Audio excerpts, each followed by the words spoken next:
नमस्कार बंधुरा welcome to my channel इच्छे डाना बाई गौरी। आज के आमी बानाबो पाटाली गुड़ दिए चुशी पिठा रेसिपि। शीतकाले बांगालिर घरे पाटाली गुड़ेर पिठा होबे ना एटा किन्तु आमरा भाबतेई पारी ना। कमपक्षे एकदिनेर जोन्नो होलेओ पाटाली गुड़ दिए पिठे रेसिपि सबार बाड़ीतेई हय। आज के आमी देखाबो खूबई सहजे आपनारा जे केउ কিভাবে দুধ পিঠা বানিয়ে ফেলতে পারবেন। আমি দেখুন দুধ দিয়ে যে চুষি পিঠাগুলো বানিয়েছি একদম গাঢ় ক্ষীরের মতো দেখতে হয়েছে।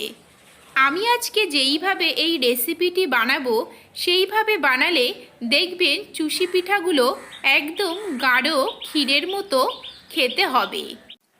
চলুন তাহলে দেখে নিই বন্ধুরা আমি এই চুষি পিঠার পায়েস কিভাবে তৈরি করি।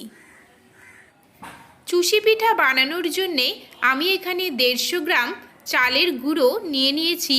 দিয়ে দিচ্ছি 1/4 টিস্পুন নুন। শুকনো অবস্থাতেই নুনটাকে চালের গুঁড়োর সাথে ভালোভাবে মিশিয়ে নিতে হবে।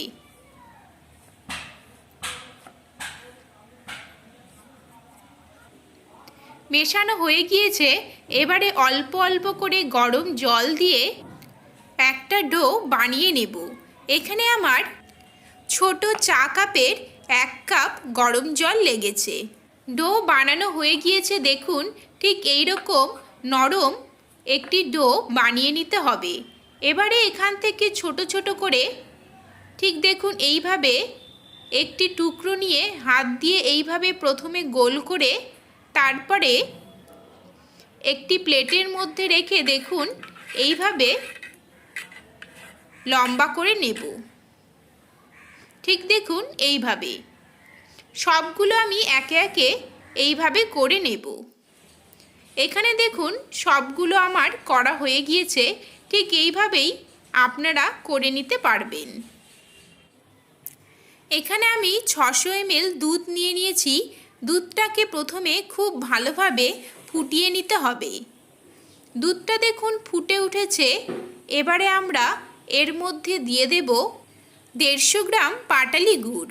আপনাদের পাটালি গুড় না থাকলে পাটালি গুড়ের পরিবর্তে চিনি বা অন্য কোনো গুড় ব্যবহার করতে পারেন। গুড়গুলো দেওয়ার 1 মিনিটের মধ্যেই দেখবেন সমস্ত গুড়টা গলে গিয়ে দুধের কালারটা চেঞ্জ হয়ে হালকা ব্রাউন কালার চলে আসবে। গুড়টা দেখুন গলে গিয়ে হালকা একটি কালার এসেছে। এই সময় দুধটাকে আমি 5 মিনিটের জন্যে ভালোভাবে ফুটিয়ে নেব। এতে দেখবেন দুধটা অনেকটা গাঢ় হয়ে আসবে।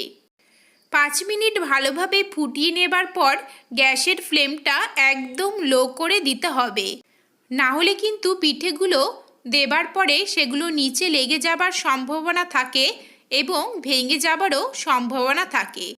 এবারে চুষি পিঠাগুলোকে হালকা হাতে খুবই সাবধানে দুধের মধ্যে দিয়ে দিতে হবে।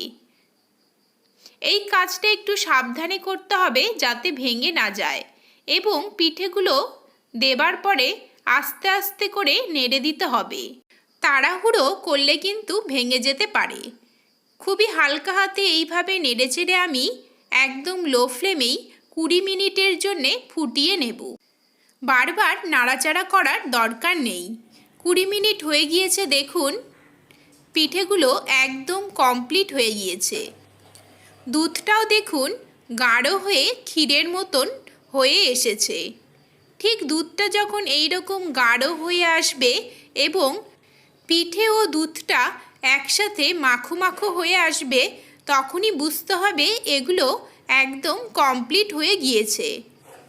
আমরা ঠিক এই পর্যায়ে অবধি দুধটা ফুটিয়ে নেব।